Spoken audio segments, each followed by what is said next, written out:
I wasn't excited about the international break at all. I was excited for this fixture, even if I had to wait a while for it. Even if I had to count down the days. I was just looking forward to that London derby because, as a West Ham fan, I love nothing more than when West Ham plays Tottenham and hopefully wins at Tottenham Stadium. Because we've done it so many times in the past, and every time we've won at that stadium, or whether it be White Hart Lane or the current stadium, should I say, it's always gone down in West Ham history. Whether it be the 3-0 win where Ravel Morrison scored a solo goal, or when Mikel Antonio scored on the 27th of April 2019, it's always been something to savour. I love playing Tottenham at their own gaff. And I'm sure Spurs fans do as well. I'm sure they like watching Spurs play at their own gaff because, well, why else are they paying the money? But anyway, West Ham versus Tottenham. It's a big London derby. Let's get into the preview.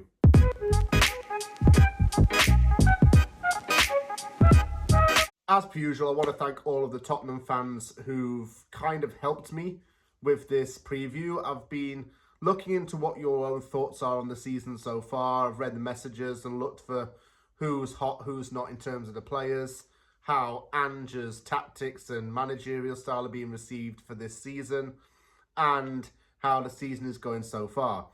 The one word that was used in a lot of detail was average. And even though I'm a West Ham fan, I would have to agree that Spurs' season has been very average. It's not been as favourable as the fans had first anticipated. And even though Spurs is in Europe this season, is that going to be kind of the cover-up for other results? I'll explain what I mean by that in the next section. Let's talk about Spurs' transfer dealings over the summer, shall we? Lucas Bergvall signed from Djurgården for £8.5 million, a highly rated Swedish youngster.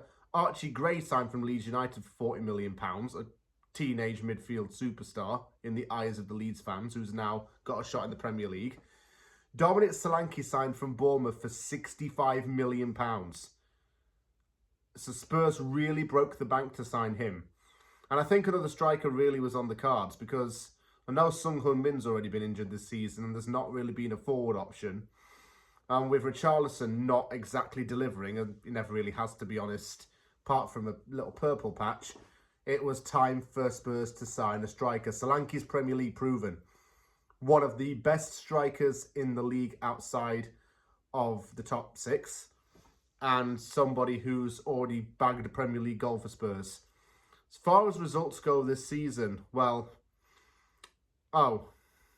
it's not exactly great.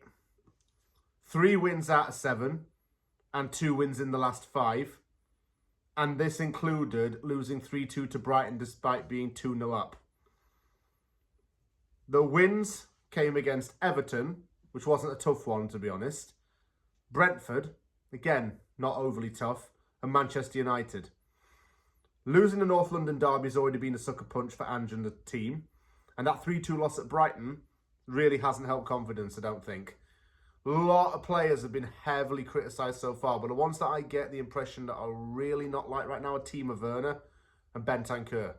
Bentancur came back from a really bad ACL injury, and I don't think he's really improved since he came back to full fitness. Werner, I didn't think he'd be a success at Spurs, to be honest with you. I just had a feeling that he would not live up to any real expectation. And that really is a shame. However, Spurs has got a chance to go on a bit of a run in Europe. It beat Azerbaijani side Karabag 3-0 and then Ferencváros 2-1 in Budapest, Hungary. So what I'm thinking is that maybe a good European run might act as some collateral for poor league form. Is that a fair thing to say? Because West Ham's been there. David Moyes may have largely kept his job at West Ham due to a good run in Europe, even when domestic results were bad. I'm not saying that I'm jealous of Spurs because they're in Europe and West Ham aren't this season, but Europe kind of gives you a breather from the league. Or you have maybe more to gain from Europe than you do in the league. Ange is now in his 2nd season managing in England.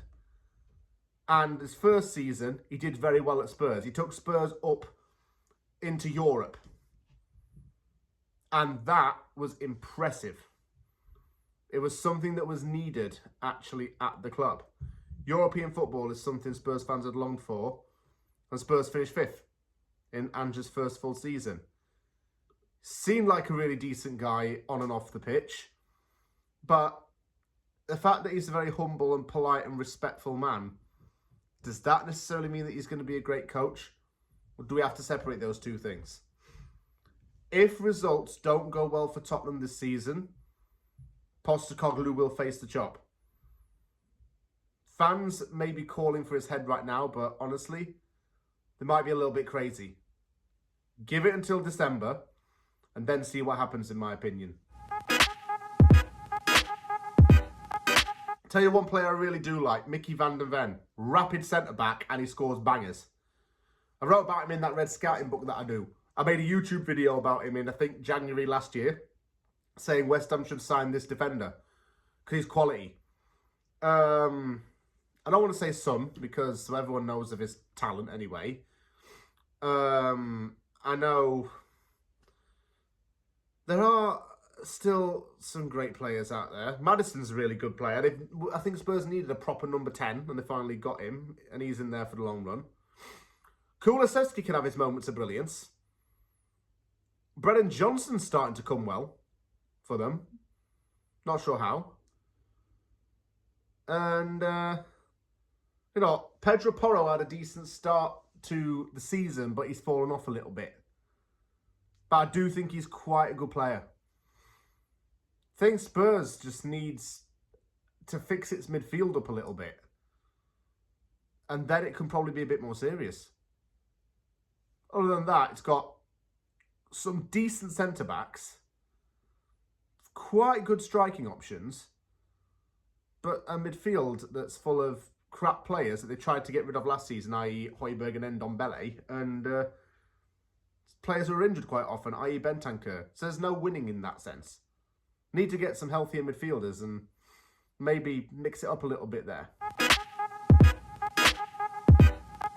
Player who played for both that comes to my mind is always going to be Scott Parker. Because he was named Hammer of the Year 3 times in a row when he was at West Ham. He was known for being a very tough tackling midfielder, but undisciplined. And he was a proper leader on the pitch. Scott Parker's one of my favourite all-time West Ham players. Spurs buying him was a bit of a sucker punch for Hammers. And since he retired, Parker's gone on to manage in the Championship, the Premier League, and even in Belgium. This is where it's going to be a little bit hard for me. I never, ever want to jump to a conclusion when I do these score predictions. And I can't be sounding overly biased, but I've got to support West Ham. And I've seen the Brighton game. I've seen where Spurs can be weak. I think Souček will get on the score sheet for some reason. Bowen will get on the score sheet. I will say 2-1 to West Ham and we'll make it scrappy. Last season we made it scrappy. We scored 2 fluky goals to beat Spurs. I am going to say 2-1 West Ham again. I can see us doing it. Because we can play with confidence against this lot. Yeah. I'm going 2-1 West Ham. Because I want to justify waking up at 4:30 in the morning and having little sleep. So, given that I'm getting up so early for this game and then going back to bed afterwards, I want this to be worthwhile. So don't let me down in that sense, West Ham. And to Spurs fans who are watching this, good luck to you as well on Saturday. But I don't say that wholeheartedly.